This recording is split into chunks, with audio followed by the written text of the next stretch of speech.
আজ আমি গিয়েছিলাম, মা, মেয়ে আর আমি তিনজনে মিলে গিয়েছিলাম শিব ঠাকুরের 12 শিব দর্শন করতে, যেটা আমাদের বিরাটিতে পাঠানপুরে অবস্থিত হয়েছে। 12 শিব আমরা দর্শন করলাম। খুবই সুন্দর এক মনোরম পরিস্থিতির শিকার হলাম। ব্রহ্মকুমারী দ্বারা এই আয়োজিত। প্রথমেই আমাদের তিলক পরিয়ে আমাদের বরণ করলো, তারপরেই আমরা ভেতরে ঢুকলাম। মনোরম পরিবেশে দেখে আপ্লুত হয়ে 12 শিব দর্শন করলাম। একে একে তোমরাও দর্শন করো। এদের খুবই সুন্দর পরিস্থিতির শিকার হলাম। পরিবেশটা খুবই সুন্দর ছিল। 12 শিবলিঙ্গর নামও আমি দেখালাম। সবাই দর্শন করো আর জানিও কেমন লাগলো। অ্যাক্সিস মলের ঠিক উল্টো দিকে, অ্যাক্সিস ব্যাংকের ঠিক উল্টো দিকে এটা অবস্থিত ছিল। দেখো সবাই, আমি আস্তে আস্তে দেখানোর চেষ্টা করলাম তোমাদেরকে। সবাই দেখো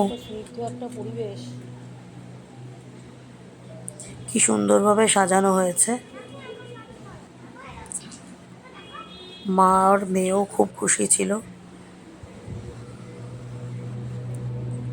সবাই দেখো কত সুন্দর পরিবেশ, শান্ত স্নিগ্ধ একটা পরিবেশ। খুবই সুন্দর, খুবই সুন্দর।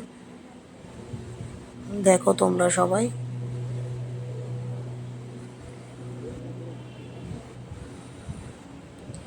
আমি 12 জন শিবকেই দেখানোর চেষ্টা করেছি। সবাই দর্শন করো